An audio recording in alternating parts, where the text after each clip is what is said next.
ओम नमः सिद्धेभ्यः। ओम नमः सिद्धेभ्यः। ओम नमः सिद्धेभ्यः। नमः श्री वर्धमानाय निर्धूत कलिलात्मने स्वालोकानां त्रिलोकानां यद्विद्यादर्पणायते।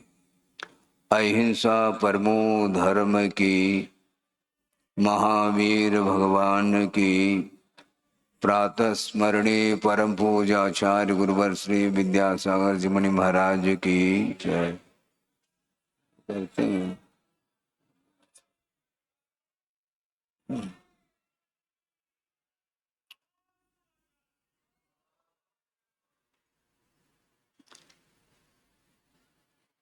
आज 10 लक्षण धर्म का चतुर्थ दिन, चौथा दिन है और धर्म का स्वरूप समझ में आ जाए तो एक क्षण के लिए भी आसक्ति टिक नहीं सकती। लोभ बना रहता है संसारी प्राणी का। धर्म की आराधना करते समय कभी भी अपेक्षाएं नहीं रखनी चाहिए। अपेक्षाओं के साथ धर्म की आराधना नहीं होती है, इसको ध्यान में रखना चाहिए।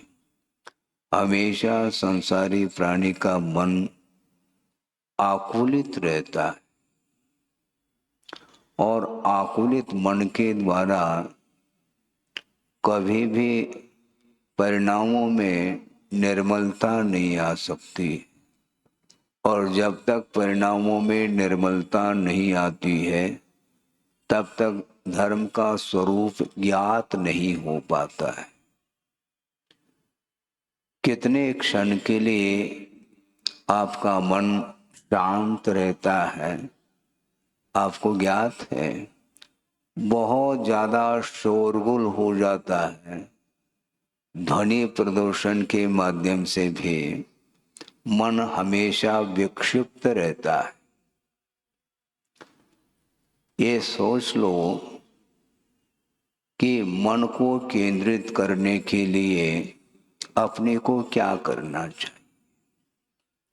मन केंद्रित क्यों नहीं होता है इसको समझना है हमें। रागद्वेषादि कल्लोलै रलोलम यन मनोजलम सपश्यत्यात्मनस्तत्वम तत्तत्वम नेतरो जनः। इस प्रकार आचार्य पूजपा स्वामी ने इष्टोपदेश में यह कारिका दी है, एक श्लोक दिया है। समाधि तंत्र में ठीक है, पूजपा स्वामी के द्वारा रचित 2 अध्यात्म ग्रंथ हैं, एक इष्टोपदेश और एक समाधि तंत्र।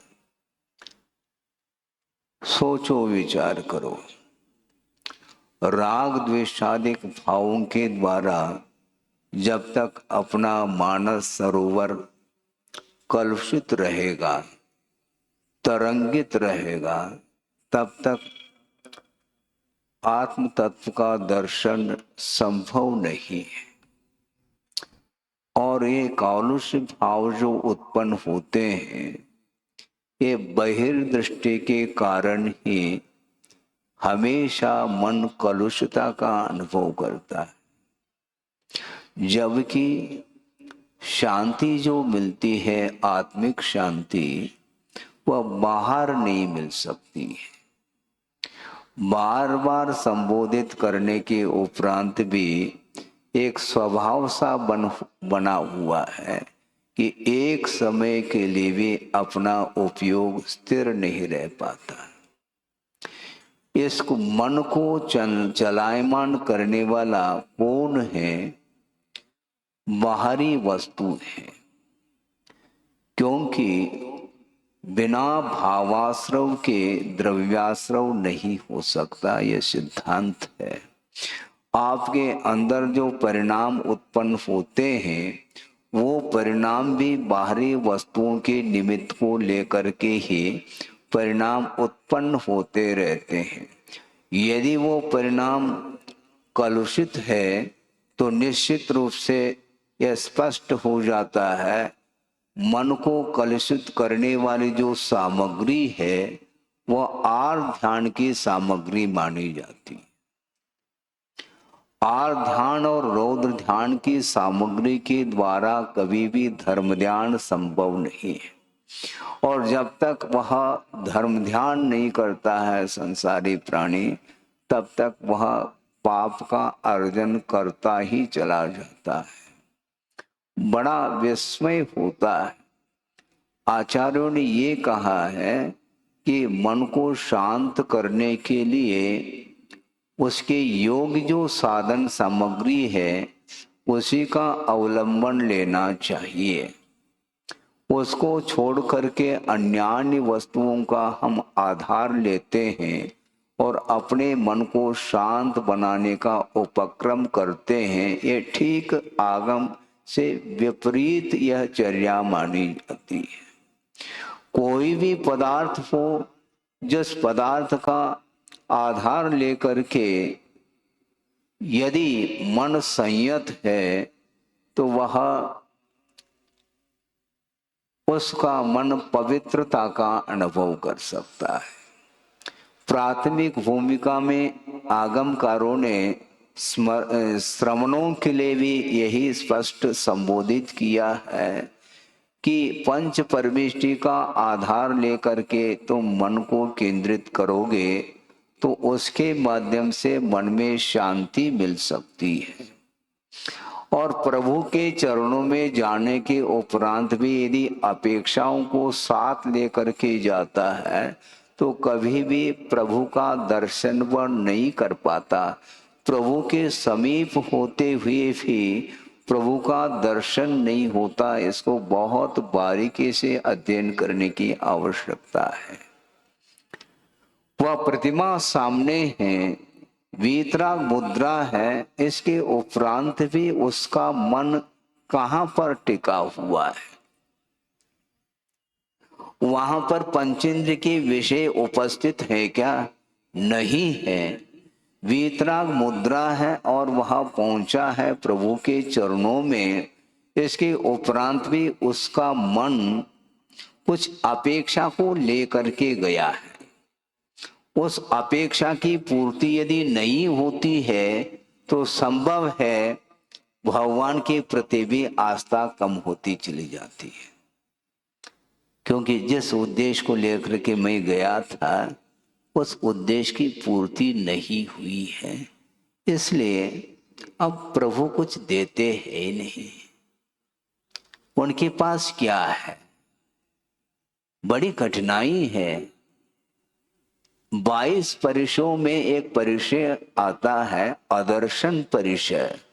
उसका अर्थ भी बहुत स्पष्ट रूप से आगमकारों ने दिया है आगम में कि अदर्शन परिचय का अर्थ यह है, सुनते हैं आगम में लिखा है कि दीर्घ काल तक साधना करने से उसका परिणाम सामने आता है। क्या आता है? अनेक प्रकार की रिद्धियां प्राप्त होती हैं, सिद्धियां प्राप्त होती हैं, ज्ञान का विकास भी होता है। यह सब सुना तो है, किंतु दीर्घकालीन साधना के परिणाम देखने में नहीं आ रहे हैं। इसलिए ये केवल काल्पनिक है, इस प्रकार का भाव भी उसके अंदर आता है, नहीं आना चाहिए। ये क्यों आता है? ये अपेक्षा के कारण आता है। निरपेक्ष भाव के साथ यदि हम आत्म तत्व का चिंतन करते हैं, आगम की आराधना करते हैं और प्रभु की भी आराधना करते हैं, तो उसके माध्यम से बहुत अल्प समय में सासे पुण्य का संचय हो सकता है। लेकिन किसको चाहिए?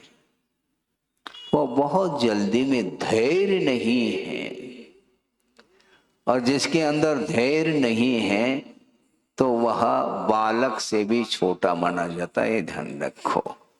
है केवल उम्र से वृद्धत्व आया है, इसके उपरांत भी वह वृद्धत्व उसके अंदर नहीं, केवल उम्र की अपेक्षा से वह वृद्ध हुआ है, किंतु आत्मा का दर्शन नहीं कर पा रहा है। तो आत्म दर्शन के अभाव में वह वृद्धत्व किस काम का है। वह बालक बहुत अच्छा है जो निराकुल रहता है, उसके मन को संतुष्ट करने के लिए ज्यादा आयाम की आवश्यकता नहीं पड़ती, बहुत जल्दी उसका मन संतोष का अनुभव करता है। उसको क्या चाहिए, थोड़े बहुत जो मन की पूर्ति होती है उतने में वह आह्लादित हो जाता है। लेकिन संसारी प्राणी को समझाते समझाते समझाते गुरु थक सकते हैं, भगवान भी थक सकते हैं, थकेंगे नहीं, किंतु एक कहने में आता है,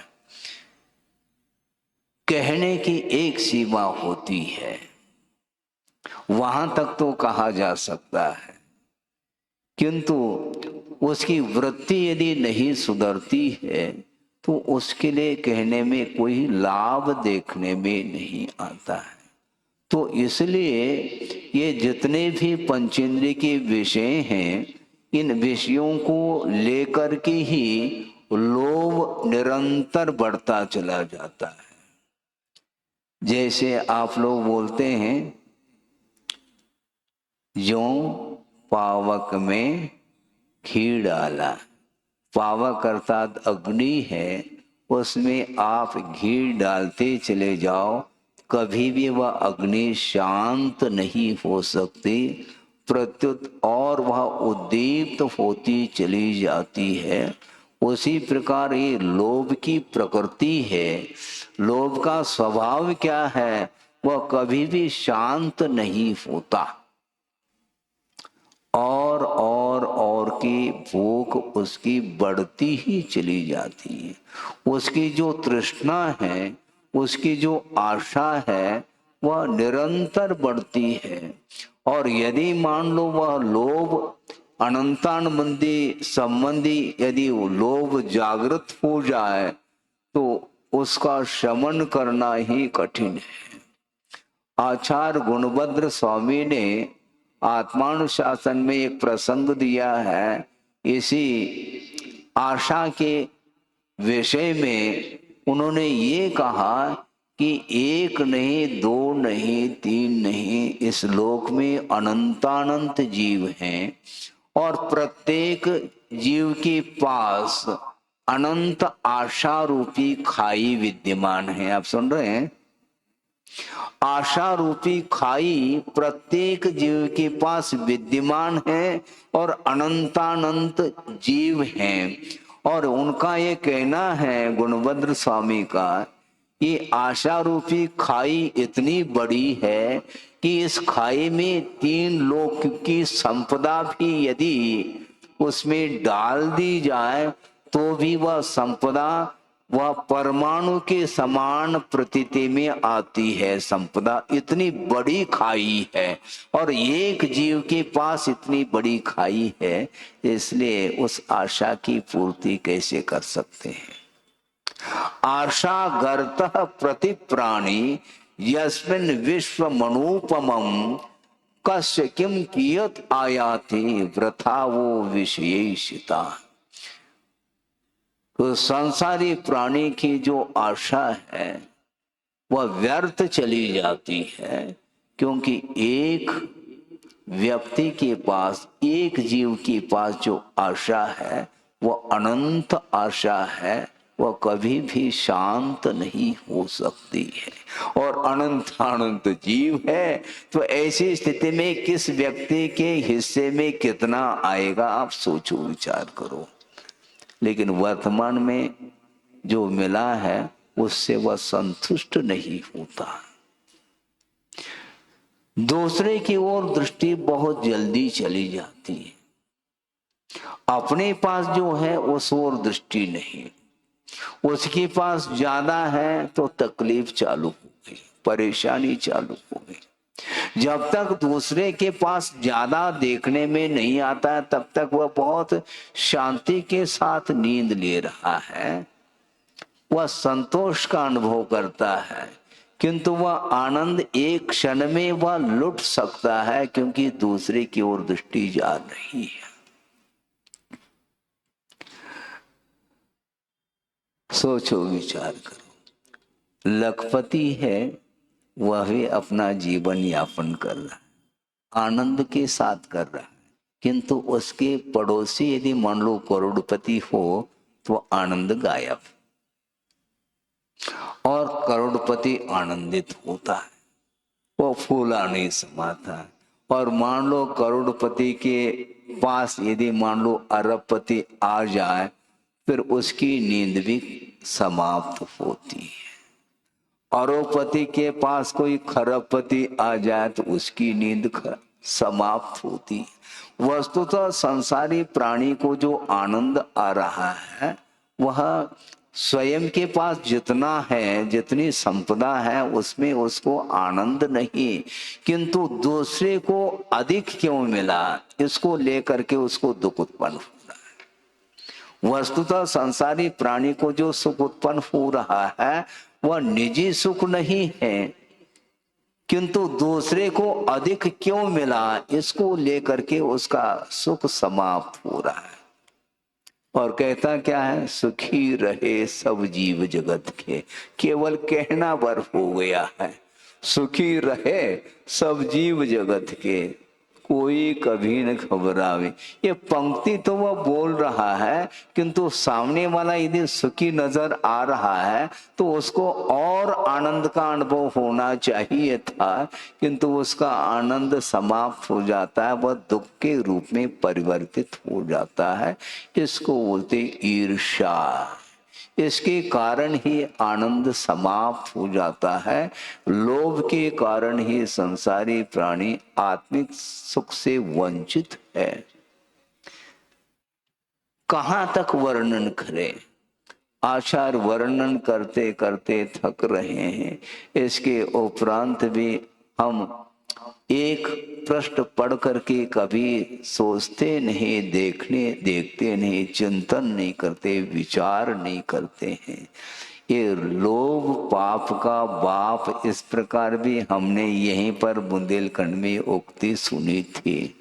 लेकिन लोभ पाप का बाप कहना, इसके उपरांत भी वह बाप ही उस लोभ के चपेट में आता है, नाती नहीं आता है। छोटा सा नाती है, गोद में है, दादाजी की गोद में, और उसको कोई भी विकल्प नहीं है, वो बहुत निर्विकल्प महसूस करता है। किंतु जो बड़ा, जितना बड़ा होता चला जाता है उसकी आशा भी बड़ी होती चली जाती है। सोचो, विचार करो, बहुत कठिन काम है ये।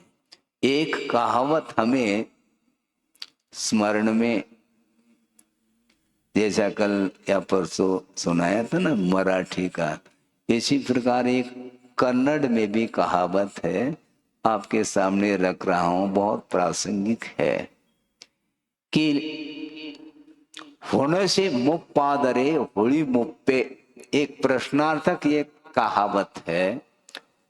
होने से मुप्पादरे होली मुप्पे, इसका अनुवाद ये है, एक इमली का वृक्ष है, वह बहुत बूढ़ा हुआ है, समझ रहे हैं आप? इमली का वृक्ष बहुत बूढ़ा हुआ है, वह धराशायी होने को है, किंतु वह इमली का वृक्ष तो बूढ़ा हुआ है, किंतु उसकी खटास बूढ़ी नहीं हुई, ये ध्यान रखो। इसी प्रकार संसारी प्राणी का जो शरीर है वह शिथिल हो चुका है, इंद्रियां सारी शिथिल हुई है, किंतु वह जो तृष्णा है, जो आशा है, वह कभी भी बूढ़ी नहीं हुई, वह हमेशा वह तृष्णा आशा युवती बनी रही है। सोचो, विचार करो, मरणासन्न हो करके भी उसकी आशा समाप्त नहीं हो रही है, और वह मन में ये विचार करता है, जिंदगी भर जीवन भर जो हमने सुख का अनुभव किया है, अब मरणासन्न हो रहा हूं, भगवान भविष्य में भी मुझे इसी प्रकार की संपदा प्राप्त हो, इस प्रकार वह निदान कर रहा है। भोगों की आकांक्षा का नाम निदान कहा है। सोचो, विचार करो, जिंदगी भर जीवन जिया है सुख के साथ, इसके उपरांत भी उसको एक क्षण के लिए भी तृप्ति नहीं हो पा रही है, और भविष्य की चिंता के कारण वह उसका शरीर और दुख का अनुभव कर रहा है। वर्तमान में कौन जी रहा है? भोजन करने के लिए बैठा है, इसके उपरांत भी वह स्वाद नहीं ले पा रहा है, भविष्य की चिंता के कारण है। थाली में जो सामग्री, भोजन सामग्री आई है, उसको चाव से वह ग्रहण तक नहीं कर पा रहा है। क्यों? इस प्रकार इतना ही है कि कुछ और है क्या? नहीं।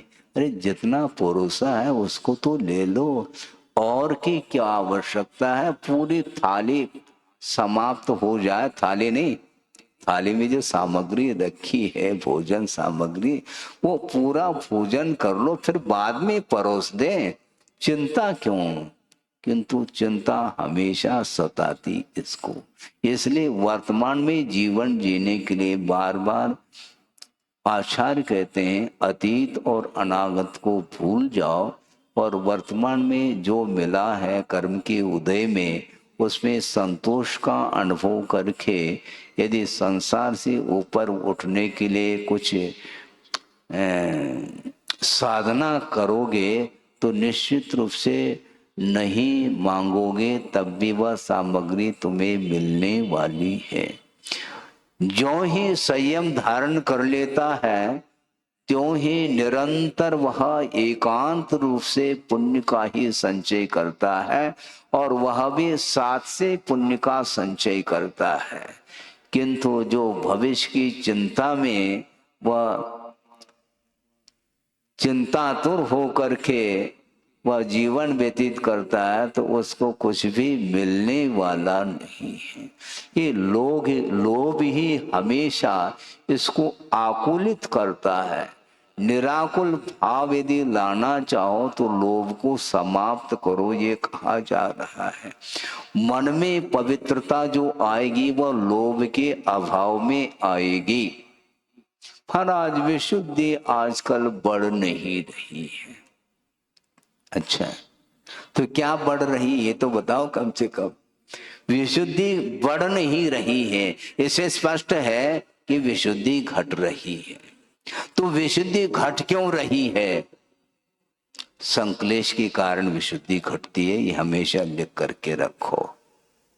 महाराज, पुण्य बहुत पतला हो रहा है, उसको गाढ़ा कैसा कर ले महाराज? पुण्य गाढ़ा कैसे हो? तो उनको ये कहा कि भैया, पुण्य को गाढ़ा करने का एक साधन है, आप अपने पाप को पतला कर दो।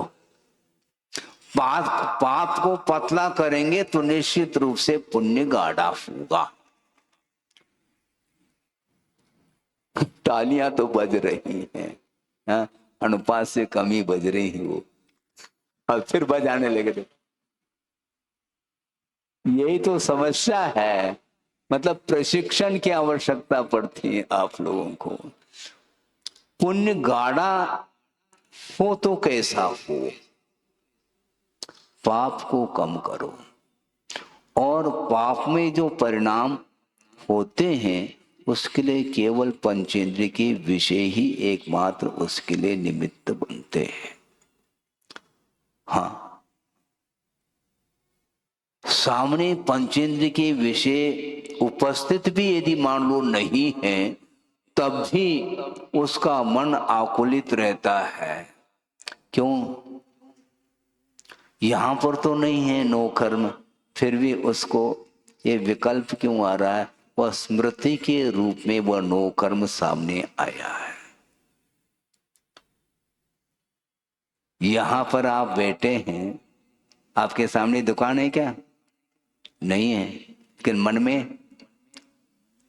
मन में तो अच्छा, एक नहीं कई दुकान खुल सकते हैं। मन में तो है दुकान। यहां पर दुकान छोड़ करके आप लोग आए हैं, निश्चिंत होकर के आए हैं क्या?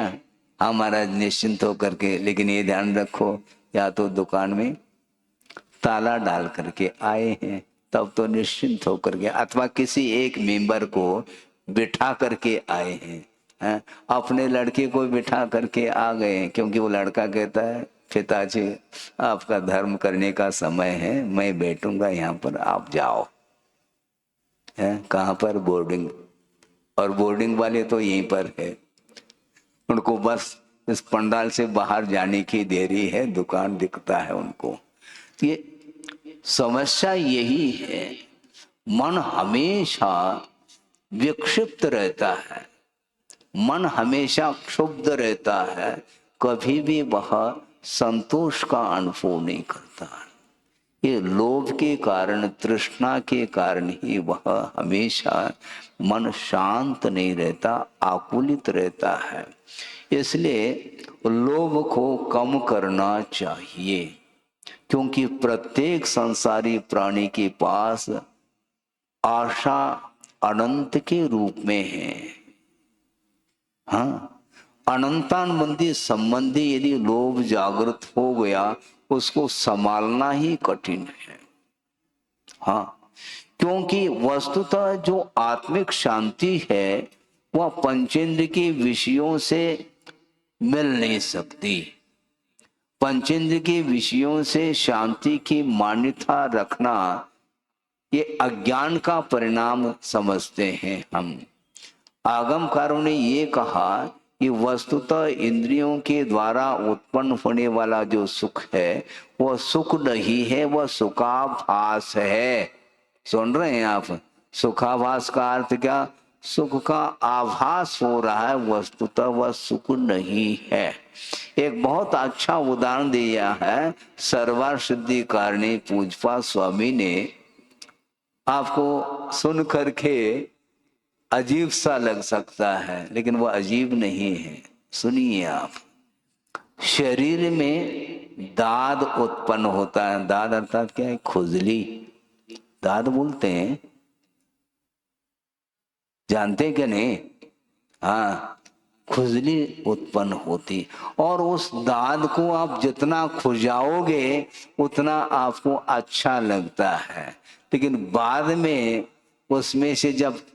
उसमें जब जलन पड़ती है उस समय लगता है कि अब खुजाना ठीक नहीं, किंतु खुजाते चले जाते हैं। उसी प्रकार ये पंचेंद्रिय के विषयों के माध्यम से जो कुछ भी सुख की मान्यता बन रही है वह सुख नहीं है, वह सुखाभास है।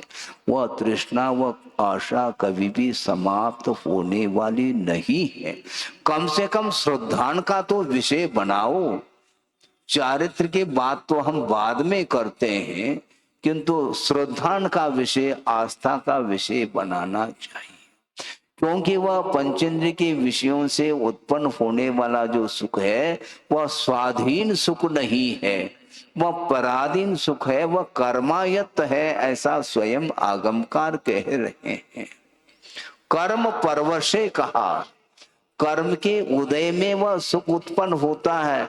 जब आपके लिए साता का उदय आ जाता है तो कुछ क्षण के लिए आप सुख का अनुभव करते हैं, और अगले पल में यदि मान लो असाता वेदनी का कर्म का उदय आ जाता है तो वह सारा सुख विस्मृत हो जाता है और वह दुख का अनुभव करता है। और वह अंत को प्राप्त करने वाला, ऐसा नहीं कि वह इंद्रिय जन्य सुख जो है वह क्षायिक सुख है, क्षायिक नहीं, वह इंद्रिय जन्य सुख है, अंत को प्राप्त होने वाला है। और दुख से वह अंतर को प्राप्त होता। उस सुख में, इंद्रियजन सुख में निरंतरता नहीं रहती है, बहुत जल्दी अंतर आ जाता है? आपने स्विच ऑन कर लिया और क्या पंखा चालू हो गया, और मान लो बिजली गोल हो गई तो पुनः झोंकाते। जो शीतलता मिल रही थी वह समाप्त हो गई, इसको बोलते अंतर। उसी प्रकार ये इंद्रियजन्य जो सुख है वह निरंतरता को लेकर के नहीं है, इसलिए कर्म के अधीन है, अंत को प्राप्त होने वाला है और निरंतरता है नहीं। और एक विशेषण और दिया है कि पाप का वह बीज है। सुन रहे हैं आप? हाँ, लोभ को कम करना है क्या? नहीं। यदि लोभ को समाप्त करना है तो कम से कम श्रद्धान का तो विषय बनाओ कि वह विषयजन्य जो सुख है वह पाप का बीज है, ऐसा कहा जा रहा है। और बहुआरंभ परिग्रत्वम नारकस्यायुषः कहा। बहुत आरंभ और बहुत परिग्रह के कारण इस संसारी प्राणी अधोगति का पात्र बनता है, और परिग्रह की जो मात्रा बढ़ती जाती है वो लोभ के कारण ही वह परिग्रह की मात्रा बढ़ती है। उसको घटाना चाहिए। महाराज हम कैसे घटाएं उसको? तुम घटाओ या नहीं घटाओ, सबको छोड़ करके जाना है तो किसके लिए कमा रहे हो? महाराज मेरे लिए इस धन के प्रति मेरी कोई भी आसक्ति नहीं है, मुझे कोई विकल्प नहीं, ये तो मेरा है ही नहीं, फिर कमा किसके लिए रहे हो? महाराज पुत्र के लिए, तो पुत्र कमा लेगा ना। पुत्र के द्वारा जो पाप का संचय होना है उसका संचय भी तुम अपने द्वारा करना चाह रहे हो। स्वयं के लिए भी कमाया, उसमें भी पाप का संचय हुआ, और दूसरे के लिए भी कमा करके वो दे रहा है, और वह बैठे बैठे खा रहा है। अब सोचो, विचार करो। और जो खा रहा है वह पाप का भागी हो अनिवार्य नहीं। यदि आसक्ति उसकी नहीं है तो वह उस संपदा का उपभोग करता हुआ भी वह पाप का संचय नहीं करता है, क्योंकि इच्छा के ऊपर निर्धारित है। जिसकी जितनी इच्छा बढ़ती जाएगी उतना ही उसका पतन होता चला जाएगा। इसलिए पाप का बीज है ऐसा जब कह दिया है तो श्रद्धान का तो कम से कम विषय बनाओ। जब छोड़ना तब छोड़ना, कम से कम श्रद्धान आस्था तो सही होनी चाहिए। इंद्रियजन सुख में जो श्रद्धा है वो अनास्था श्रद्धा ऐसा कहा। अनास्था श्रद्धा का अर्थ क्या? न आस्था अनास्था शाश्वत बुद्धि यश्याम। जिस इंद्रिय सुख में जिसको हम सुख मान रहे हैं उसमें वह इंद्रिय सुख शाश्वत नहीं है, वह नित्य नहीं है। इस प्रकार का श्रद्धान होना चाहिए। जब वह नित्य नहीं है तो उसको हम इतना क्यों आस्था के साथ कमाएं? उस संपदा को जब मिटने वाला है तो उतने ही कमाओ जितना आवश्यक है। अनावश्यक परिग्रह का संकलन करने से अत्यधिक मात्रा में पाप का अर्जन होता है। उतना ही कमाना चाहिए जिसके माध्यम से अपना केवल जीवन चल सके, बस पर्याप्त है। लेकिन ये नहीं होता है। खाता तो वो कम है किंतु खाते में ज्यादा रखता है। हाँ, वो खाता कम है वो, और सब कुछ खाते में ही वहां एकत्रित करता चला जा रहा है, क्योंकि कल काम में आने वाला है। कल आता है क्या नहीं आता ये भान नहीं, किंतु कल आने वाला है, काम में नहीं आता है। लेकिन प्रत्येक व्यक्ति की यही स्थिति है, बहुत कठिन है। खाते खाते खाते अनंत काल व्यतीत हुआ, अभी भी वह खाते में लगा हुआ है, कमाने में लगा हुआ है, शाश्वत नहीं है। जब श्रद्धान ही हमारा कमजोर है तो हम उस लोभ को समाप्त करने के लिए हम संयम का अनुपालन कैसे कर पाएंगे? पहले श्रद्धान तो बनाओ कि वस्तुतः पंचेंद्र की विषय ये हैं, ग्रहण करने योग्य नहीं, इस प्रकार विचार कर लेना चाहिए। नहीं हो पाता ये विचार। एक हाइको आपके सामने रख रहा हूं, गुरुदेव ने दिया है, उनका चिंतन तो देखो, अनूठा चिंतन है। उनका ये कहना है, इष्ट सिद्धि में अनिष्ट से बचना दुष्टता नहीं। सुना आपने? फिर से दोहराएं, इष्ट सिद्धि में अनिष्ट से बचना दुष्टता नहीं है। अनिष्ट क्या है पहले तय कर लो। पंचेंद्र के विषय ही हमारे लिए अनिष्टकारी है, और इष्ट की सिद्धि क्या करना, शुद्ध परमात्मा तत्व ही हमारे लिए अभिष्ट है। उसके सिद्धि में जो अनिष्ट पदार्थ हैं उससे बचना ये दुष्टता नहीं, बहुत गहरा अर्थ है। बचना चाहिए साधक को। गुरुदेव ने ये कहा था कि वस्तुतः वर्तमान में जो कुछ भी आचरण है वो इतना पवित्र आचरण बनाया जा सकता है। यहां तक कहा था गुरुदेव ने, शुद्धोदय की बात है कि वर्तमान में हम प्रभु का दर्शन नहीं कर सकते, ये अलग विषय है, किंतु प्रभुवत आचरण किया जा सकता है कथनचित। कथनचित इसलिए कहा जा रहा है क्योंकि छद्मस्त अवस्था में कुछ ऐसी क्रियाएं भी करनी पड़ती है जो आवश्यक मानी जाती है। भगवान के समान बैठ सकते हैं हम, एक ऐसा संभव है? क्यों नहीं संभव है? मान लो एक बार आहार करना है, करके आशा, कोई बाधा नहीं। उसके बाद निश्चिंत होकर के पंचेंद्रिय के व्यापार से अपने आप को मुक्त करके मन में चिंतन ले आओ कि प्रभु कैसे होते हैं, प्रभु का क्या स्वरूप होता है। दृष्टि नासा पे धरे, एक क्षण के लिए भी आपकी दृष्टि नासा पर नहीं टिक पाती,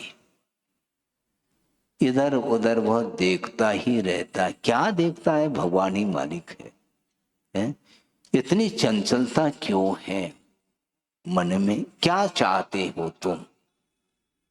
स्वभाव है ये, इसलिए उसके स्वभाव को समाप्त करना है।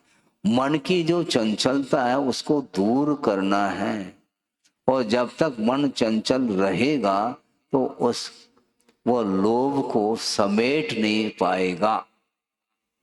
पक्की बात है। आंख खोल करके देखते हैं तो विश्व सामने आता है, सामने आता है तो उस ओर ही मन जाता है। खोल ही दिया मन, अब दृष्टि को अपने भीतर लाने के लिए बहुत कठिनाई का अनुभव करना पड़ेगा। बार बार बार बार मन बाहर।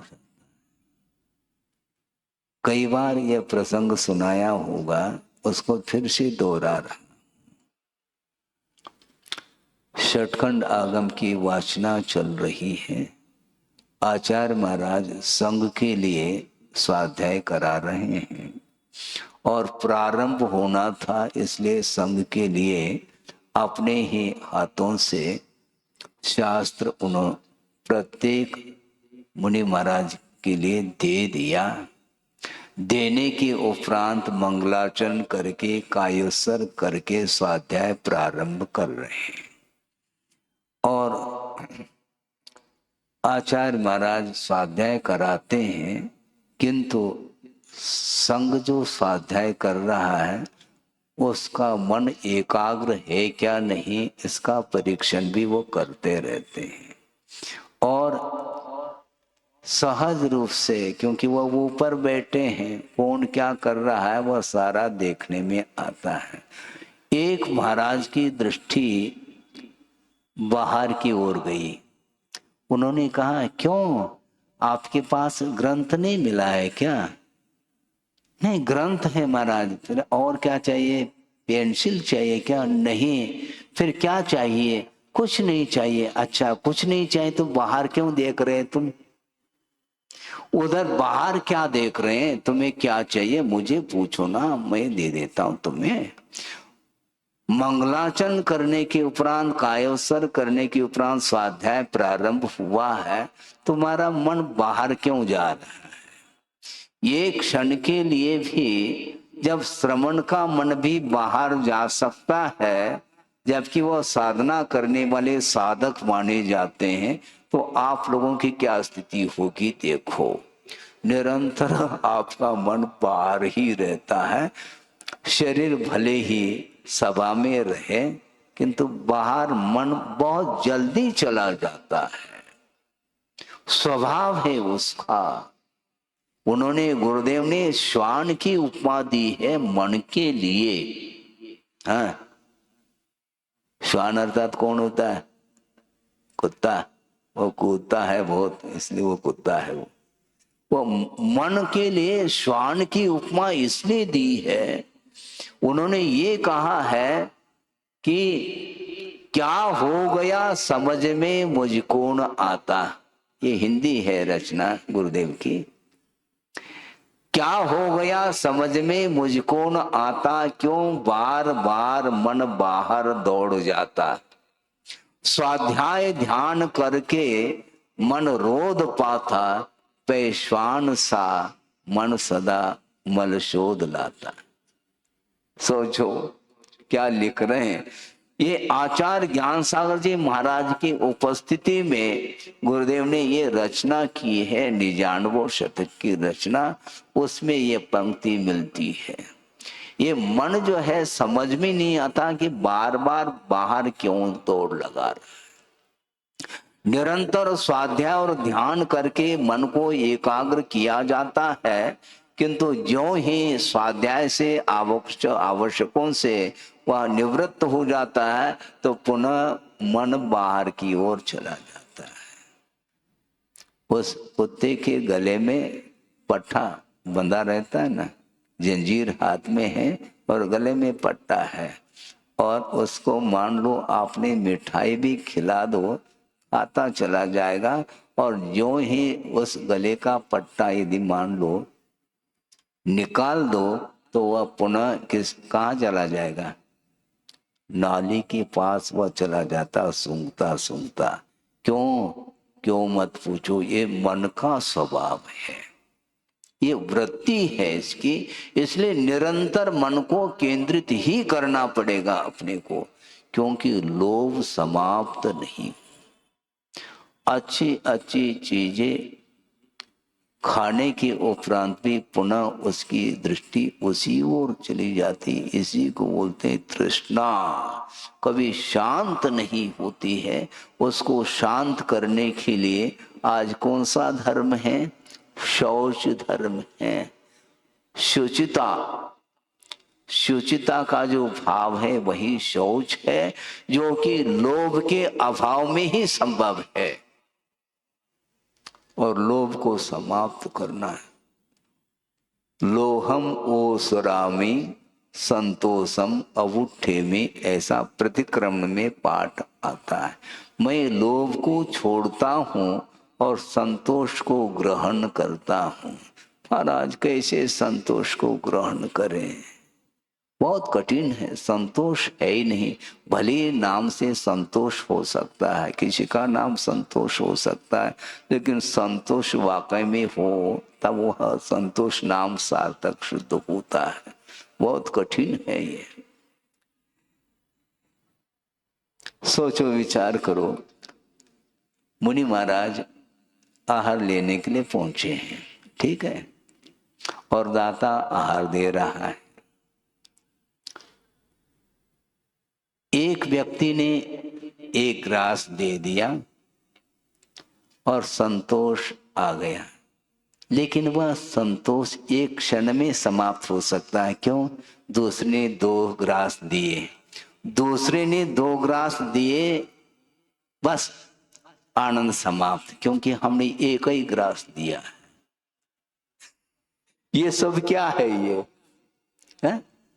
ये है क्या वस्तुतः? ये दाता का स्वरूप है क्या? उसमें संतोष गुण आना चाहिए। कृत से, कारित से, अनुमोदन से, मन से, वचन से, काय से ये क्रियाएं, इन क्रियाओं को संपन्न किया जाता है। संतोष होना चाहिए। ये ग्रास में जो आनंद आया था वह एक क्षण में समाप्त क्यों हुआ है? यदि मान लो सभी लोग एक एक ग्रास दिए हैं तो वह आनंद टिक सकता है।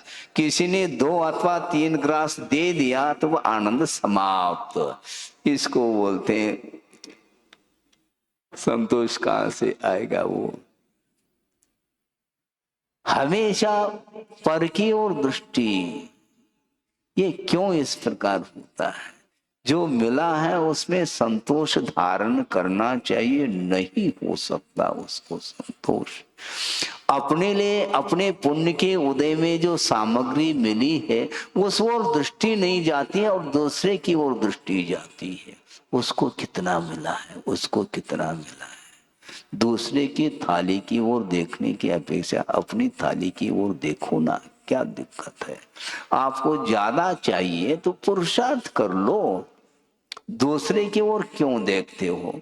पुरुषार्थ शून्य है। संसारी प्राणी फ्री में मिल जाए बस वह बटोर लेता है।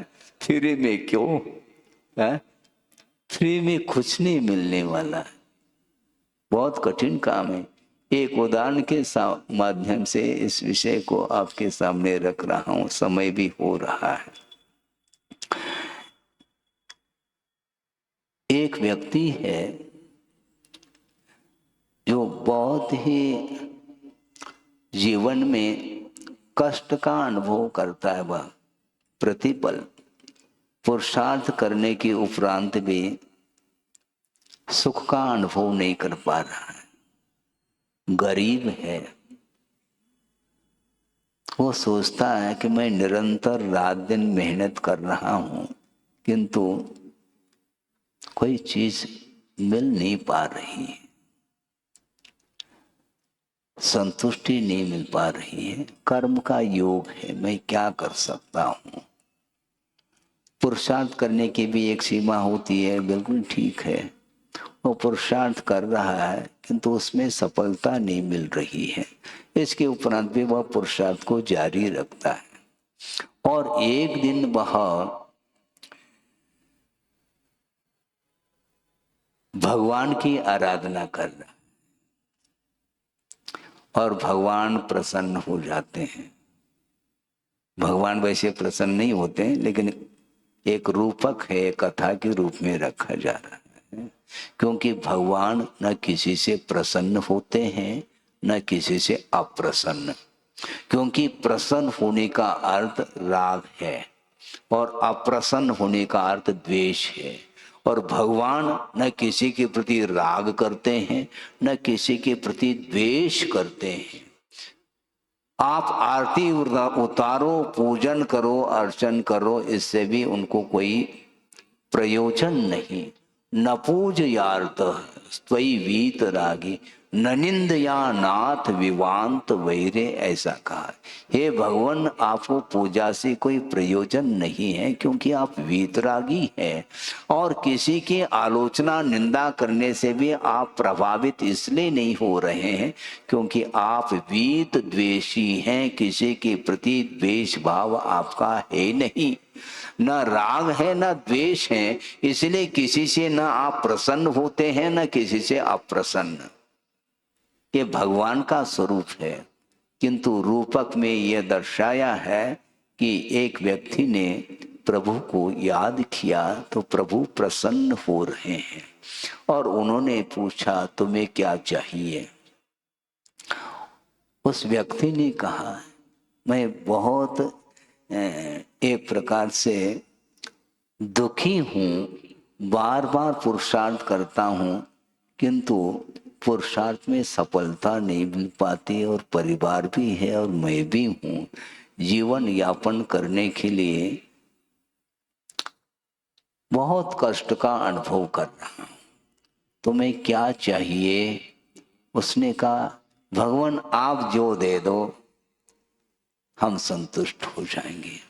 भगवान ने प्रसन्न होकर के कहा कि देख लो ये एक शंख है, इस शंख को अपने पास रखना और तुम्हारी इच्छा की पूर्ति होगी। तुम जो चाहोगे ये शंख तुम्हें दे देगा, तुम निशंक रहो। हैं? ये शंख जो है तुम जो मांगोगे, तुम्हारी जो इच्छा होगी उसकी पूर्ति ये कर देगा, तुम निशंक रहो। और वह जाता है और नहा धो करके उस शंख को फूंकता है और वो क्या मांगता है, मुझे 100 रुपए चाहिए, 100 रुपए मिल जाते हैं। मुझे 200 चाहिए तो 200 रुपए, मुझे 1,00,000 रुपए चाहिए तो 1,00,000 रुपए। अब सोचो, अब इसका अब आगे देखो कि इसका क्या विस्तार हो रहा है। इस प्रकार होने से वो उसकी गरीबी दूर होने लगी और धीरे धीरे उसका प्रचार भी हो गया और उसका प्रचार होने से जो पड़ोस में रहने वाला जो व्यक्ति था उसके मुंह में पानी आने लगा। उसने सोचा इससे प्रसन्न होकर के भगवान ने शंख दिया है तो इसलिए अब ऐसा कर लिया जाए, हम तो भगवान के प्रति इतनी भक्ति कर नहीं पाएंगे, इसलिए वो कहीं भी चला जाएगा तो उसको ले आए हम। वो चुरा करके उस शंख को ले आता है। अब समस्या खड़ी हो गई पुनः उस व्यक्ति की। वो पुनः भगवान की आराधना करता है तो भगवान पुनः प्रसन्न होते हैं। तो उन्होंने पूछा क्यों, क्या बात है, पुनः क्यों दुखी हो रहे हो। नहीं भगवान क्या करूं, आपने प्रसन्न हो करके हमें एक शंख दिया था, बहुत बड़ी कृपा आपने की थी, लेकिन वह शंख गायब हो गया है। अब मैं क्या करूं। घबराओ नहीं, जो तुम्हें शंख दिया था वही शंख तुम्हें वापस मिल जाएगा, घबराओ नहीं। मैं क्या करूं, एक और शंख दे रहा हूं किंतु इसके सामने जो तुम चाहोगे वह दुगुना देगा, लेकिन देगा ये कोड़ी भी नहीं, बोलेगा केवल। तुम 100 रुपये मांगोगे तो वह 200 देता हूं ऐसा बोलता है, देता कुछ नहीं है। लेकिन इसको प्रचारित कर लो तो निश्चित रूप से जिसने लिया है वह वापस आपके पास रख देगा और इसको ले लेगा। तो उसने ऐसा ही किया। अच्छा प्रचार प्रसार कर ली तो वह पुनः जो जिसने चोरी की थी उसने कहा कि अच्छा दुगुना, जितना बोलेंगे उससे दुगुना, हाँ जो बोलेंगे उसका दुगुना। तो सोचता है ट्राई करके देख ले कम से कम है। तो उसने सोचा कि अरे वो अच्छी बात है, तो अदला बदली हो जाए, हाँ बहुत अच्छी बात है, जल्दी करो। उसने वो पुरानी शंख को उसको दे दिया और जो दोबारा जो शंख दिया गया था उसको ले गया। लेकिन उसको ये जानकारी नहीं थी कि शंख फूंकने से दुगना, बोलता तो है देता कुछ भी नहीं। और जा करके उसने शंख फूंक दिया, मुझे 100 रुपए चाहिए। 100 रुपए क्यों, 200 रुपए ले लो। दिया ये कोड़ी भी नहीं, दे नहीं रहा है, क्या बात हो गई। मुझे 1,00,000 रुपए चाहिए, 1 लाख क्यों, 2 लाख ले लो ना, और दे नहीं रहा हो, इसको बोलते हैं लोभ में आकर के ये इस प्रकार उसकी फजीती होती है। चोरी करके उस शंख को लिया था, लेकिन चोरी का जो फल है वह बहुत जल्दी मिल जाता है। अर्थ यह है कि लोभ में आकर के व्यक्ति क्या क्या नहीं करता है, ये सामने आता है। स्वयं पुरुषार्थ करके, अर्थ पुरुषार्थ करने के लिए कहा है, वह अर्थ पुरुषार्थ नहीं करता, बैठे बैठे बैठे मुझे सब कुछ मिल जाए, सब ले लूंगा मैं। तो मांगना ठीक नहीं, ये मांगने की आदत ठीक नहीं, और चोरी करने की आदत ठीक नहीं। तुम पसीना बहाओ और अर्थ पुरुषार्थ करके कमाओ और प्रभु की आराधना करो, तो धर्म की आराधना सही सही मानी जाती है। लेकिन लोभ सताता है प्रतिपल, इसलिए इस प्रकार उसकी वृत्ति होती है। मन में पवित्रता तब आती है जब लोभ समाप्त हो जाए। शरीर में भी पवित्रता आ सकती है, वचनों में भी पवित्रता आ सकती है, और मन में भी पवित्र भाव जागृत हो सकते हैं। यदि हम लोभ को समाप्त करते हैं तो होगी, अन्यथा नहीं हो सकती है। और की जो आशा है इसका अंत नहीं है, और उस आशा के कारण ही संसारी प्राणी दास बना हुआ है? और जो दास बनता है वह हमेशा उदास ही रहता है, उसको कुछ मिलने वाला नहीं। आशा के कारण वह दूसरे का दास बन जाता है, इसलिए उदासी आ जाती है जीवन में, मिलता कुछ भी नहीं है। आशा दासी कृता एन, ये पंक्ति भी, ये श्लोक भी आत्मान शासन में ही पढ़ने को मिलता है। आशा दासी कृता एन तेन दासी कृतम जगत, आशा या यो भवे दास स दास सर्वदेहिनाम। आशा दासी कृता एन, जिसने आशा को दास बनाया है। आप सुन रहे हैं कि नहीं? छोड़ रहा हूं, समय हो रहा है। जिसने आशा को दास बनाया है उसने पूरे जगत को ही दास बना दिया है। आशा दासी कृता येन तेन दासी कृतम जगत, उसने संसार को ही अपना दास बना लिया है। किंतु जो आशा का दास होता है वह प्रत्येक व्यक्ति का दास होता चला जाता है, ऐसा कहा है। इसलिए आशा को कम करिएगा। पर आज आशा कैसे कम करे? कम तो करो, पूरा पूरा नहीं छोड़ सकते, कोई बाधा नहीं, किंतु थोड़ा बहुत तो उसमें ब्रेक लगाओ। है? एक और फर्म खोलो, एक और फर्म खोलो, भैया ये खुला है उसी को संभालो। है?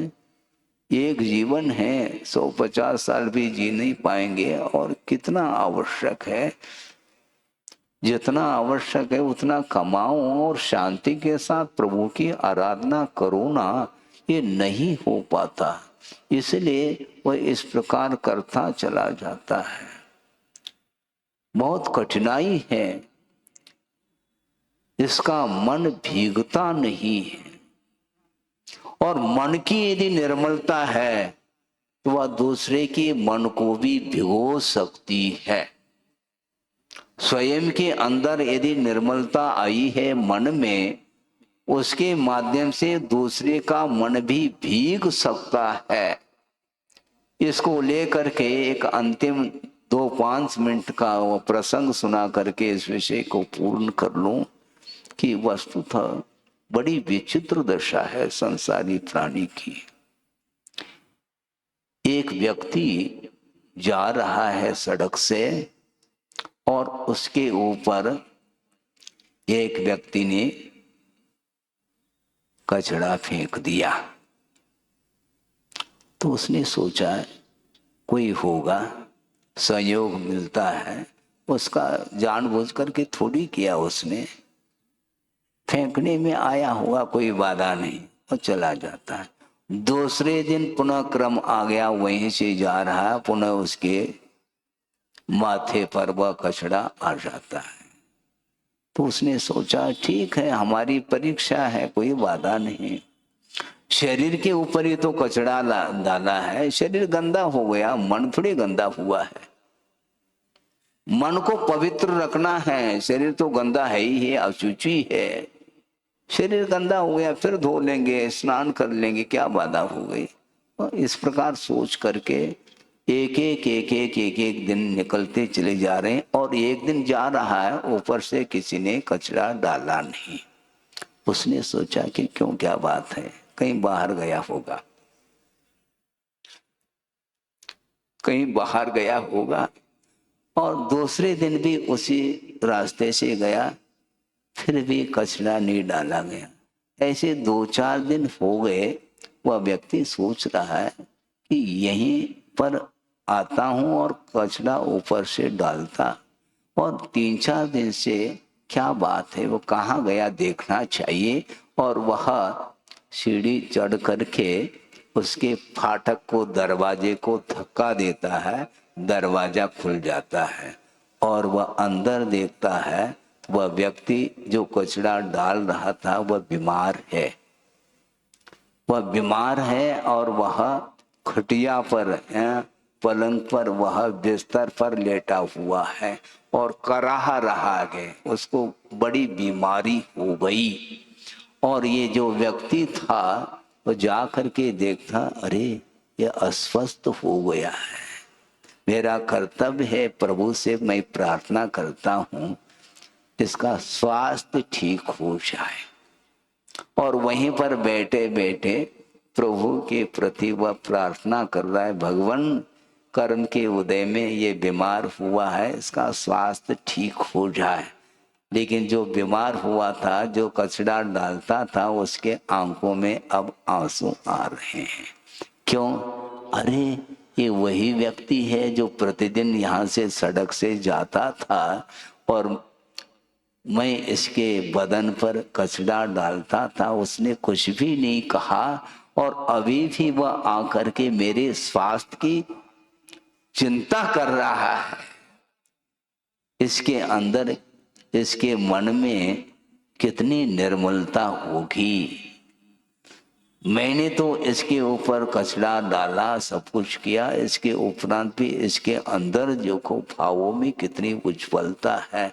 और उसका मन भीग गया जो अस्वस्थ हुआ था। इसको बोलते मन की निर्मलता के माध्यम से सामने वाला जो व्यक्ति है, जिसका पत्थर का भी हृदय हो, वह पिघल सकता है। लेकिन तभी पिघलेगा जब हमारा मन निर्मल है। और मन निर्मल तब बनता है जब किसी भी प्रकार से मन में कलुषता नहीं रहती है। मन अपवित्र होता है लोभ के कारण, और वचनों में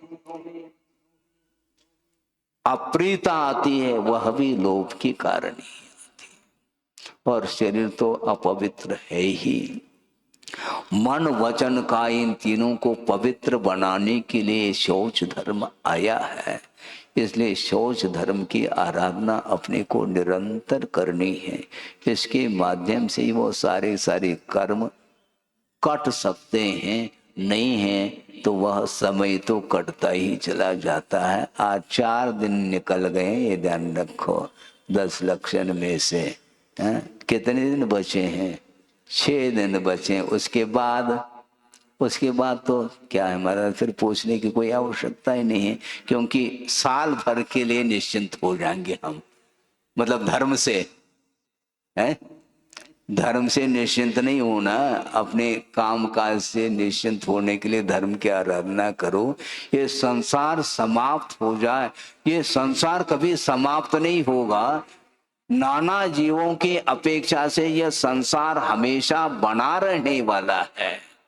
ये अनंत संसार है और इस धरती से अनंतानंत तीर्थंकर निकल गए, ये ध्यान रखो। इसके बाद भी संसार ज्यों का त्यों बना हुआ है, ये अंत को प्राप्त नहीं हो सकता।